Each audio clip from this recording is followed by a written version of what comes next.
বৌমা শাশুড়ির এই ঝগড়ার প্রধান কারণ হচ্ছে জেনারেশন গ্যাপ, ঠিক কিনা? শাশুড়ি এক জেনারেশনের আর বৌমা আরেক জেনারেশনের। শাশুড়ি ভাবে একরকম, বৌমা ভাবে আরেক রকম। শাশুড়ি চায় বউর উপর খবরদারি করতে, বউ চায় শাশুড়ির উপর খবরদারি করতে। এই ডমিনেটিং এর কারণে কিলাকিলি আছে না নাই? আহা, এটা ঠিক না। আমার শাশুড়ি মায়েরা যারা আছেন, প্রথমে শাশুড়ি দিয়ে শুরু করি। আমার মাইকের আওয়াজ যে ঘরগুলোতে যায়, আমার শাশুড়ি মাদেরকে বলবো, বউদের উপর অত্যাচার করবেন না। ছেলেরে প্রশ্ন করে, তোর কাছে তোর বউ বড় না আমি বড়? আছে না নাই? এটা একটা প্রশ্ন হইল, তোর বউ বড় না আমি বড়? দুইজনেই বড়। তো এক ছেলে সুন্দর উত্তর দিছে, আমার কাছে ভালো লাগছে উত্তরটা শুনে। এক মা প্রশ্ন করছে, তোর এতদিন আমি লালন পালন করে বড় করলাম, জীবন যৌবন তোর জন্য শেষ করলাম, আজকে বউ পাইয়া বউ তোর আপন হয়ে গেল? এবার ছেলে উত্তর দিছে, মা, আমার মুখ থেকে মা ডাক শোনার জন্য তুমি কি কষ্টটাই না করছো জীবনে। 10 মাস আমারে পেটে ধারণ করলা, খাইতে পারো নাই, বমি করছো, খালি ওষুধ খাইছো, তোমার পেট কেটে আমারে বের করা হয়েছে, 2 বছর আমারে দুধ খাওয়াইছো, পেশাব পায়খানা পরিষ্কার করেছো, বয়স যখন 3-4 তখন তোমার আমি মা ডাকছি। এই মা ডাকটা শোনার জন্য তুমি এত কষ্ট করছো, আর আরেকবারের মাইয়া এই ঘরে আইসে তোমার মা ডাকা শুরু করছে। যেই মেয়েটা তোমারে মা ডাকে সে আমার আপন হবে না কেন মা? ঠিক কিনা?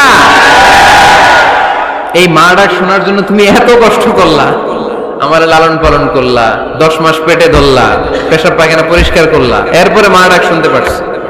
আর আরেকবারের মেয়ে জানা নাই চিনা নাই এসেই তোমার ডাকা শুরু করছে মা। তো যে আমার মারে মা ডাকে তার স্থান তো আমার কলিজায়, ঠিক কিনা? শাশুড়ি আম্মারা যারা আছেন, প্লিজ বৌমাদেরকে কষ্ট দিয়েন না। অনেক শাশুড়ি আছে পান থেকে চুন খসলে রেগে যায়, পদে পদে স্ত্রীর ভুল ধরে, বউয়ের ভুল ধরে, আছে না নাই? এটা করবেন না। সে তো নতুন, আপনার অনেক এক্সপিরিয়েন্স হতে তার সময় লাগবে। তাকে সময় দিন, তাকে ভালোবাসুন, ঠিক কিনা? না বুঝে সামান্যতে বৌমারে বদদোয়া দেয়, এরকম আছে না নাই? কিন্তু বুঝতে চায় না, বৌমারে যদি বদদোয়া দেয় তাহলে তার নিজ ছেলের পরিবারের ক্ষতি। পেটে ধরা যে ছেলে, ছেলের পরিবারের কিন্তু ক্ষতি, তার আপন নাতি নাতনিদেরই ক্ষতি। আওয়াজ করে বলেন ঠিক কিনা? বৌমাকে বদদোয়া দিয়েন না। বৌমাকে নিজের মেয়ের মতো দেখবেন। সমাধান আমি দিচ্ছি, কেমন দেখতে হবে? নিজের মেয়ের মতো। নিজের মেয়ে সকালে ঘুম থেকে ওঠে 11টা, ওইটা সমস্যা নাই। বৌমা কেন উঠলো না, ওইখানেই ঝামেলা, আছে না নাই? মেহেরবানি করে আপনার বৌমাকে আপনার নিজের মেয়ের মতো দেখেন। নিজের মেয়েরে যেমনি আদর করেন তাকেও অমনি আদর করেন। আপনার বৌমারে যদি আপনি কষ্ট দেন, মনে রাখবেন আপনার নিজের মেয়েটাও আরেকবারের বউ হয়ে কয়েকদিন পরে যাবে। আপনি যা যা করবেন আপনার মেয়েকেও তারা ওই রকম কষ্ট দিয়ে বাড়িতে ফিরিয়ে দিবে। চিল্লায় বলেন ঠিক কিনা? খবরদার, টিট ফর ট্যাট। ইট্টি মারলে পাটকেলটি খেতে হয়। এজন্য শাশুড়ি আম্মা জানারা যারা আছেন, বৌমার সাথে খারাপ আচরণ করবেন না মেহেরবানি করে। তাকে আপনি কষ্ট দিলে আপনার নিজের মেয়েটাও আরেক বাড়ির বৌমা হবে, সেও ওই বাড়িতে এই কষ্টগুলো ভোগ করবে। এগুলো যখন আপনি শুনবেন তখন আপনার চোখ দিয়ে পানি পড়বে কি পড়বে না? পড়বে। এবার আসেন বৌমার কথা বলি। বৌমা যারা আছেন মেহেরবানি করে, বৌমা যারা আছেন মেহেরবানি করে আপনার শাশুড়ি আম্মাকে নিজের মায়ের জায়গায় রাখবেন। আপনার বাড়ি ছেড়ে নতুন বাড়িতে আসছেন, তো এটাই তো আপনার বাড়ি। আপনার মা রেখে দিয়ে নতুন মা পাইছেন, এটাই তো আপনার মা। তো ওনাকে মায়ের জায়গায় বসাতে আপনার সমস্যাটা কোথায়? বৌমারা খেয়াল রাখবেন, আপনি আপনার শাশুড়ির সাথে যে আচরণটা করতেছেন, আপনার শেষ বয়সে আপনার ছেলের বিয়ে দেওয়ার পরে যে বৌমাটা আসবে ওই আচরণই আপনাকে ফিরিয়ে দিবে। The nature has its own return. প্রকৃতির একটা মাইর আছে, এটা শেষ মাইর, এটা শেষ খেলা। প্রকৃতির খেলা বড় খেলা। আপনি আপনার শাশুড়ির সাথে যে আচরণ করবেন, আপনার শেষ বয়সে আপনি একদিন শাশুড়ি হবেন, এটা মাথায় রাখবেন। ওই আচরণই আপনি ফিরে পাবেন। আওয়াজ করে বলতে হবে ঠিক কিনা? এজন্য 9 নম্বর পয়েন্টস হচ্ছে মিউচুয়াল রেসপেক্ট। সবাই যেন সবাইকে ভালোবাসি। দোষ ছাড়া মানুষ নাই। সবার দোষ আছে, আমরা যেন একে অন্যের দোষ না খুঁজি। বৌমারা, আপনাদের কানে যদি আমার মাইকের আওয়াজ যায়, অল্প কিছু টেকনিক অবলম্বন করলে আপনি আপনার শাশুড়ির মন জয় করতে পারবেন। শাশুড়িরা আসলে বেশি কিছু চায় না, আগের জামানার মানুষ তো, এদেরকে ওইভাবে হাত করতে হবে। মাঝে মাঝে একটু শাশুড়ির মাথায় তেল দিয়ে দেন, চুলে তেল দিয়ে দিবেন আর কি, মাঝে মাঝে চুল আশ্রয় দিবেন, এগুলো কিন্তু খুব পছন্দ করে শাশুড়িরা। ওনার প্রেশারটা একটু মেপে দিবেন, ডায়াবেটিক্সের ওষুধটা খাইলো কিনা সময় মতো খোঁজ নিবেন, কি পছন্দ করে খেতে একটু রান্না করে দিবেন। যেই বক্তার ওয়াজ শুনতে পছন্দ করে ওই বক্তার ওয়াজগুলো ডাউনলোড করে শাশুড়ি আম্মাকে দিবেন, ইসলামী বই দিবেন। দেখবেন বয়স্ক নারীরা মাহফিল যেতে খুব পছন্দ করে, ওয়াজ শুনতে খুব পছন্দ করে, নবীদের কাহিনীগুলো শুনতে পছন্দ করে। বসায় বসে একটু কাহিনীগুলো শোনাবেন। বাইরে বেরোলে জিজ্ঞেস করেন, আম্মা আপনার কিছু লাগবে কিনা। আর একটা টিপস আছে, চুল যখন আশ্রাবেন আর শাশুড়ির মাথায় যখন তেল দিয়ে দিবেন, তখন অতীতের কথা জিজ্ঞেস করেন। দেখবেন অতীতের স্মৃতিতে হারিয়ে গিয়েছে আপনার শাশুড়ি। কি জিজ্ঞেস করবেন জানেন? জিজ্ঞেস করবেন, আম্মা জান, মুক্তিযুদ্ধের সময় আপনার বয়স কত ছিল?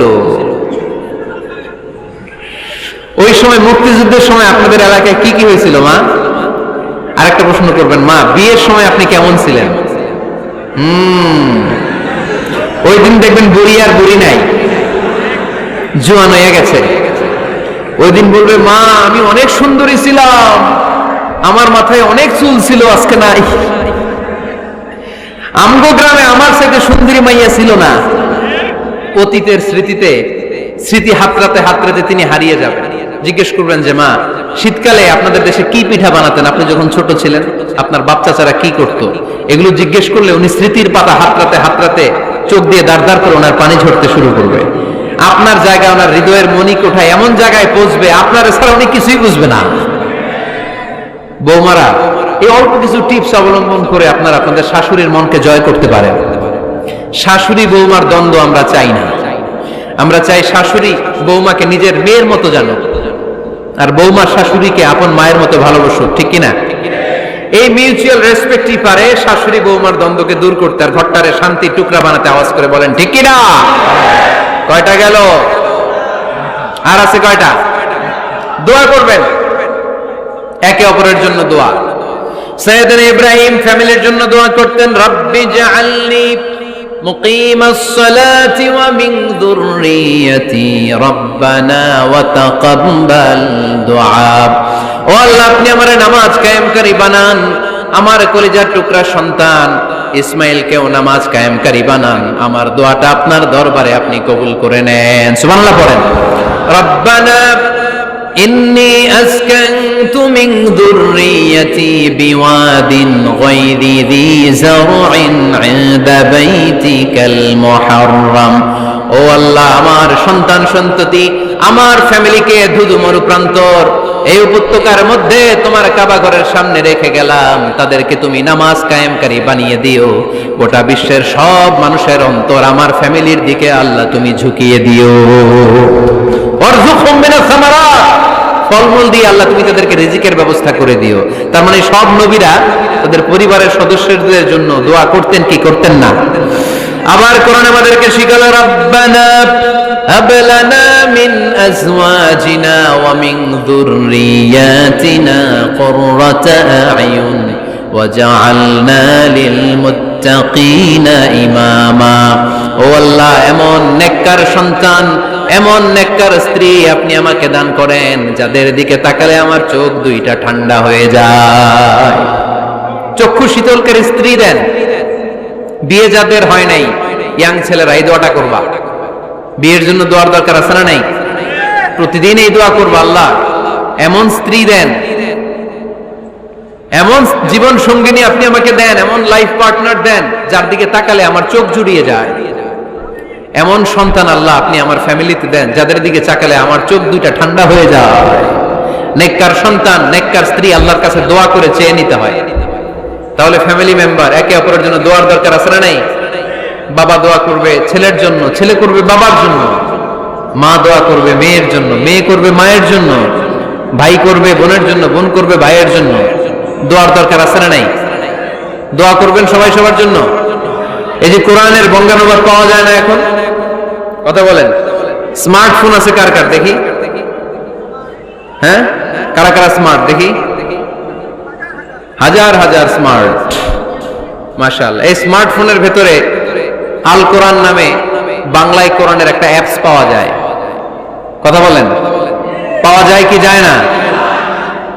আজকে থেকে এই অ্যাপসটা ডাউনলোড করে প্রতিদিন 1 আয়াত 2 আয়াত 3 আয়াত করে পড়া শুরু করে দেন। বাঁচতে হলে পড়তে হবে, বাঁচতে হলে জানতে হবে, ঠিক কিনা? এই স্লোগান আমাদেরকে শিখায়। এই স্লোগান তো আল্লাহ, এই স্লোগান দিয়েই তো আল্লাহ কোরআন শুরু করছে। ইকরা বিসমি রাব্বিকাল্লাযী খালাক। বাঁচতে হলে জানতে হবে, বাঁচতে হলে পড়তে হবে, পড়ার কোনো বিকল্প নাই। আওয়াজ করে বলেন ঠিক কিনা? সুজানগরের ভাইয়েরা, মোবাইলের অ্যাপসের ভিতরে আমরা কোরআন রাখতে রাজি আছি তো সবাই? হাদিসের অ্যাপস ডাউনলোড করতে রাজি আছি তো? বাস রাজি আছি, ডাউনলোড করে রাখা দেবো, আর কেউ পড়বো না নাকি? হ্যাঁ, প্রতিদিন একটা আয়াত হলেও যেন আমরা পড়ি। আল্লাহ যা বলা দরকার সব বলে দিয়ে গেছে, নতুন করে আর কিছু বলবে না। আমরা যেন পড়াশোনা করি, আমরা যেন একটা পাঠাগার বানাই। আবারও কখনো আসার সুযোগ হলে আমি জিজ্ঞেস করবো, যদি আমার মনে থাকে, যে আপনাদের পাঠাগার আছে কার কার ঘরে। সেদিন সবার হাত তুলতে হবে, এমনি পারা যাবে তো?